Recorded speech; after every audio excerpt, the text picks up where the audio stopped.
I'm doing a Babcock University Q&A. What's the average allowance you need to survive? What's the cutoff mark for medicine? What's the medicine school fee? Do you need to buy textbooks? Can you please disclose your grades you got for JAM?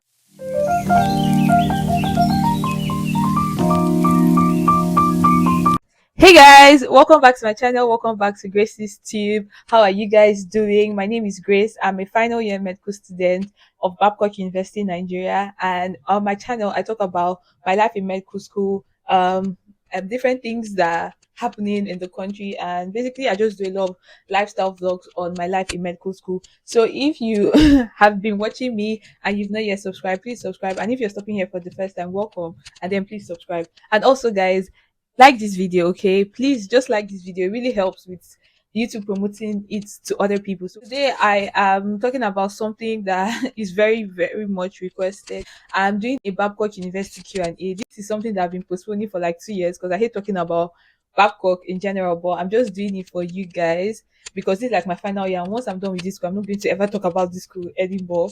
The best is like for me to just tell you guys how it is so that you can make better informed decisions before you come here, okay? First of all, I'm using my phone to shoot, so I wrote down all the questions that you guys asked me, both in my email and on YouTube here. So I will just be going straight to the point. Okay, the first one is, if you are not uncomfortable with this, can you please disclose your grades you got for JAM and your core subjects in WAEC that you got admitted into Babcock with, or provide the cutoff mark for JAM when you were applying? I've searched the interwebs and have seen varying scores. So guys, I first of all, I got 224 or 234 in JAM. My JAM score was not high. For WAEC, I got 4 A's, 4 B's, and 1 C. So it's not based on my academic performance that I got admitted into medicine. I entered Babcock in 2016. Back in the day, a lot of people, it was just based on who you know, who can help you get admission. It wasn't really based on the grades. But then now the cutoff mark for getting Babcock is 300. Yeah, if you want to enter Babcock now, it's 300. But if you get above 250 or 270, but then Babcock is your first choice, maybe they might give you anatomy of physiology, but eventually they may change it. I really don't know. But yeah, I didn't get a high score in my JAM, if that's what you think. What's the average allowance you need to survive in Babcock University? I think for now, because of things are really expensive, you need about 30 to 70,000 naira monthly to survive. And this is because, like, obviously, our school fees, feeding is in the school fees, so you can go and get food in the cafeteria at any time you want, breakfast, lunch, and dinner. But if you don't want to, then you need like a minimum of, like, if you maybe 50K or 30K, I don't know, one of them, but your allowance should be about 30 to 70K minimum, because obviously you're paying for data, you're paying for transportation, you're just paying for a lot of basic things that you need to survive, and 30K is the minimum you should need to survive, I guess. Okay, what's the cutoff mark for medicine? I applied this year, and when should I expect my admission letter? The cutoff mark for medicine, I said, is 300 if Babcock is your first choice, right? And then if you do well in their interview. But I don't know when you're going to receive your admission letter. I don't work in the admissions office, my love.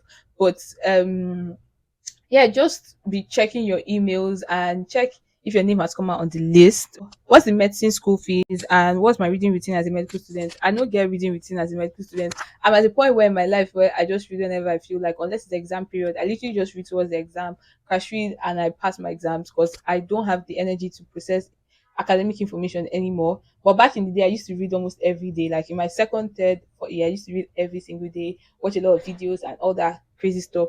Anywho, the medicine school fees is 4 million naira now, and then if you're entering 100 level, you have to pay 300 naira, 300,000 naira acceptance fee. So that's 4.3 million naira for your first year.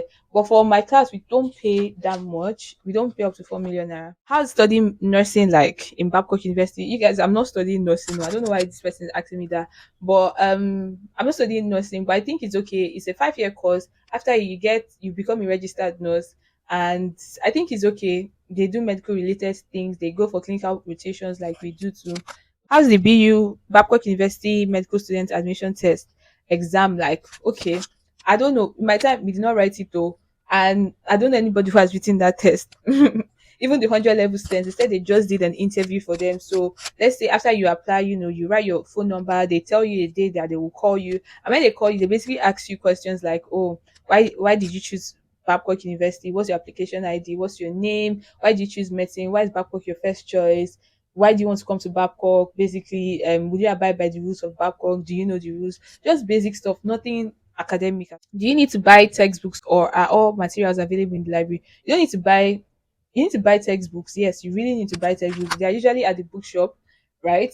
So, but you can also get textbooks in the library, but it's just that it's not always accessible. Your hostel might be just too far from the library, and sometimes you just need that textbook in your room to read. They give a different cost from the one that you picked in the application form, and what could cause that? Is it first come first serve or by jam score? Oh yes, they can give you an application. Sorry, they can give you a course that you obviously did not apply for. Like when I applied for medicine for the first time, they gave me biochemistry. So definitely they can give you a course that you did not apply for. Yeah, they do that a lot.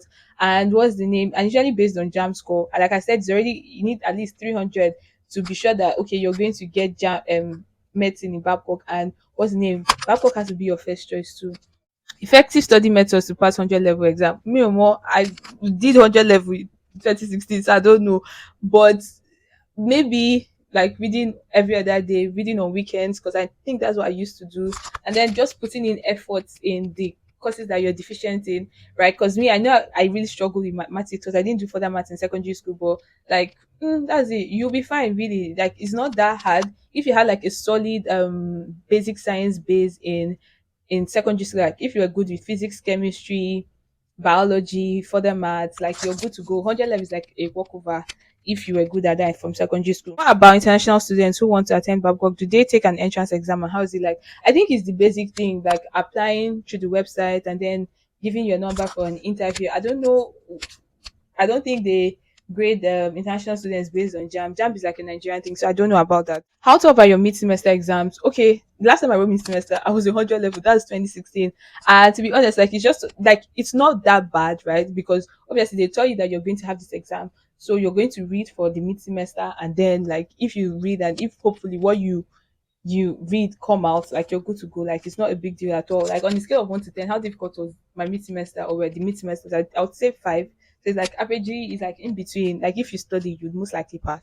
Accommodation for medical students. So the accommodation for medical students, like you're two in a room from your 100 level to your 500 level, and then in your final year, you are now one in a room. Like it's just only you in that room, and you're living la vida loca like me. Okay, but for other students from your 100 level to your third year, you have your 4 in a room, 4 to 6 in a room, depending on the accommodation you pay for, and then what's the name? You're now like two in a room in your final year. Dressing. That's what I want to talk about now. So basically, when you're coming to Babcock, just know that you're going to make short hair, like shoulder length hair, and that's why I always say I don't like making my hair because like this could just stresses me out with the short hair. Short hair is disgusting, okay? But yeah, your hair has to be short. It shouldn't be colored. It should either be black or brown, like color 1, 2, or 33 expression. That's those are the colors you should use. You can also use kinky. What's the name? Mild makeup, nothing so spectacular. You shouldn't have fixed nails, colored nails, da da da. Skirts, trousers, and skirts are allowed. It should be 3 inches below your knee. Trousers are not allowed for girls, but obviously for the guys, you have to wear trousers and no jeans in any shape or form, like no jean jacket. None of that applies here. You shouldn't do that. No earrings too, obviously. But what do you need to bring it to back? First of all, you need to bring yourself, obviously. You need to bring clothes. You need to bring a pillow. They'll give you mattress, but they don't give you pillow. You need to bring pillow. You need to bring a bucket. You need to bring a bowl. You need to bring like a hanger. Hangers actually. You need to bring hangers. You need to bring a dryer. Like those things that you spread your clothes on. Then you need to bring provisions. If you're bringing things like sardine and corned beef, it shouldn't be more than 6. Obviously, you can bring milk, Milo, cereal, anything basically that you want to bring. You need to bring a bedside fridge if you really want a fridge. Toasters are not allowed, blenders are not allowed, all these electrical things are not allowed, so don't even bother bringing them.